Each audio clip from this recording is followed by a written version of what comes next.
जब इस देश के सबसे बड़े कॉरपोरेट के घर में शादी हो रही हो और उस शादी का खर्चा भी तकरीबन 3,000 करोड़ के लगभग का बताया जा रहा हो। देखो, रिहाना को मिले थे 74 करोड़, केटी पेरी को 57 करोड़ और अब जस्टिन को उनके संगीत परफॉर्मेंस के लिए $10 मिलियन यानी 83 करोड़ रुपए दिए गए हैं।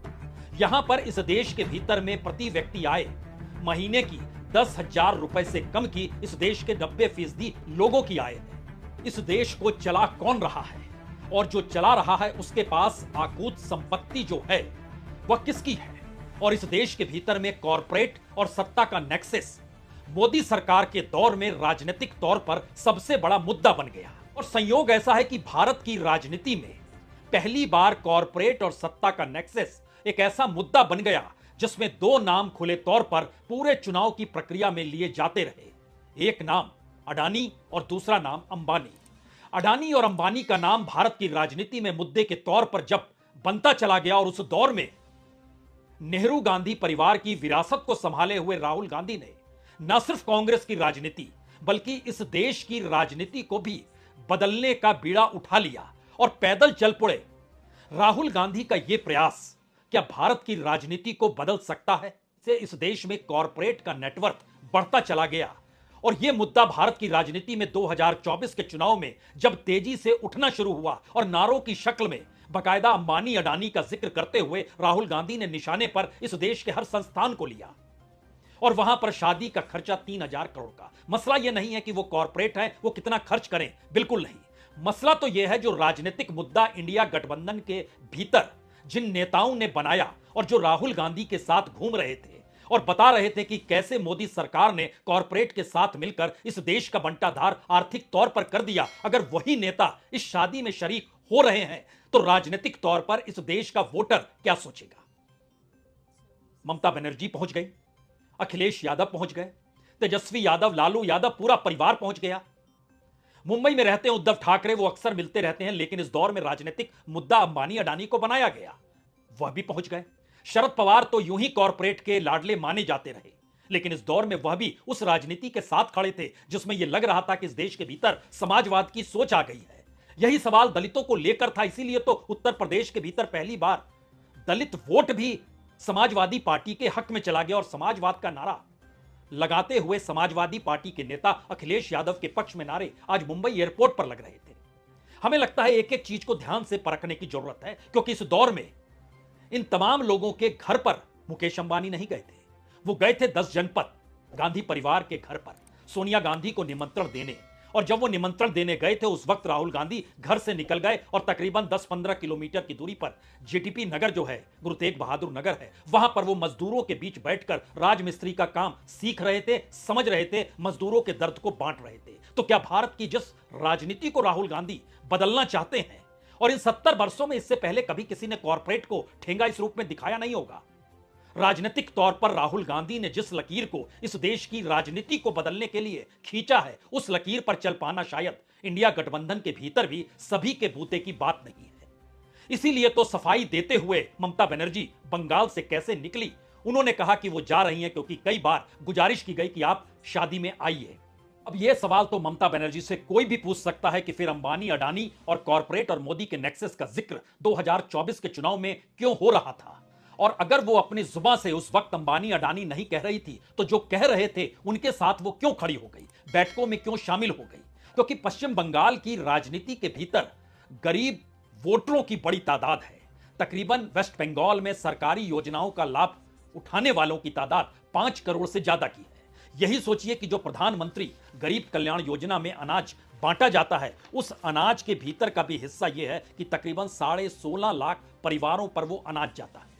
इस देश के कुल अनाज वितरण की संख्या 237 लाख परिवार है, इसमें से 16.42 लाख जो है पश्चिम बंगाल के हैं। मसला यह भी नहीं है, मसला तो यह है कि जिन लोगों ने ममता बनर्जी की पार्टी को चुना और इस देश की राजनीति में आर्थिक परिस्थितियां जो डामाडोल हुई हैं, उसकी वजह अगर इस देश में कॉरपोरेट की बढ़ती हुई पूंजी और सरकार का उसके साथ खड़ा होना है, और कॉरपोरेट को भी यह पता है कि अगर सरकार उसके साथ रहेगी तो उसके नेटवर्थ में कभी कमी आएगी नहीं, वो बढ़ता चला जाएगा।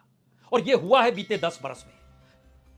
ममता बनर्जी लेकिन गई और इंडिया बनने के वक्त जिन बातों का जिक्र हो रहा था एक क्षण में आपको लगेगा वो धराशायी हो गया। हमें लगता है इस देश के सबसे गरीब पिछड़े राज्य में बिहार की शुमारी है और बिहार के भीतर जिन 4 सीटों पर आरजेडी जीती है उसमें एक औरंगाबाद, जहानाबाद और बक्सर है। पाटलिपुत्रा भी है। हालांकि पाटलिपुत्रा की जिस सीट पर जीती है आरजेडी, वहां के लोगों की भी सामाजिक आर्थिक स्थिति ऐसी बिल्कुल नहीं है कि इस देश के एवरेज को वो छू सके।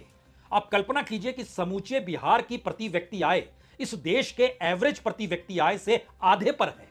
दूसरा आदमी गरीब है बिहार के भीतर और देश के सबसे रईस शख्स की शादी में उन नेताओं की मौजूदगी जो कि इस राजनीति को खेलते रहे, चलते रहे। इस परिस्थिति को देखना चाहिए। राजनीतिक व्यवस्था को बदलने की जरूरत है और शायद इसीलिए 3 सबसे बड़े मैसेज हैं।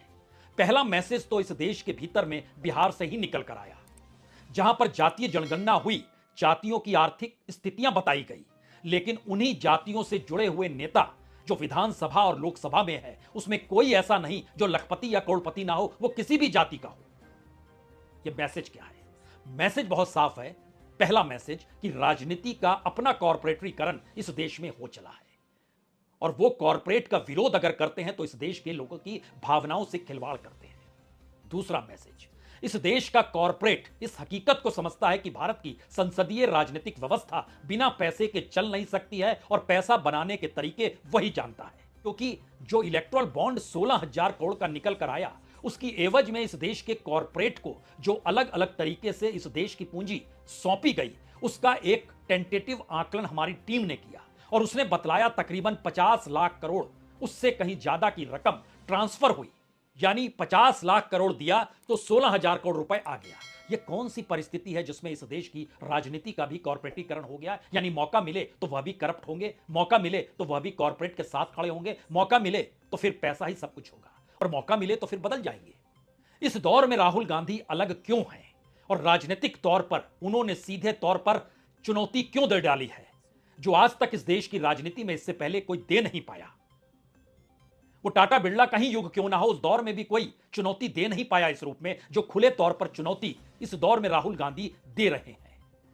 अंबानी राजीव गांधी से मिलना चाहते थे, वो टाइम नहीं दे रहे थे, प्रणब मुखर्जी ने व्यवस्था की और धीरू भाई जब मिलने आए राजीव गांधी से तो उस वक्त उन्होंने एक रकम बताई और कहा कि आपकी माता जी इतनी रकम हमारे पास छोड़ कर गई है। और उस 5 मिनट की मुलाकात तकरीबन 45 मिनट तक चल गई और उसके बाद स्थिति देश की बदल गई। लेकिन राहुल गांधी इससे हटकर इस देश की उस राजनीतिक लकीर को खींच रहे हैं जो नेहरू गांधी परिवार से हटकर मौजूदा वक्त में जनता से जुड़ी हुई जरूरत और उनकी न्यूनतम संघर्ष के साथ न्यूनतम जरूरतों को पूरा करने की परिस्थिति को मुख्य धारा की राजनीति में कैसे लेकर आया जाए, यह संघर्ष है। तो क्या यह संघर्ष राजनीतिक तौर पर इस देश की सत्ता, सियासत और कॉर्पोरेट सत्ता के नेक्सस को बदल पाएगा?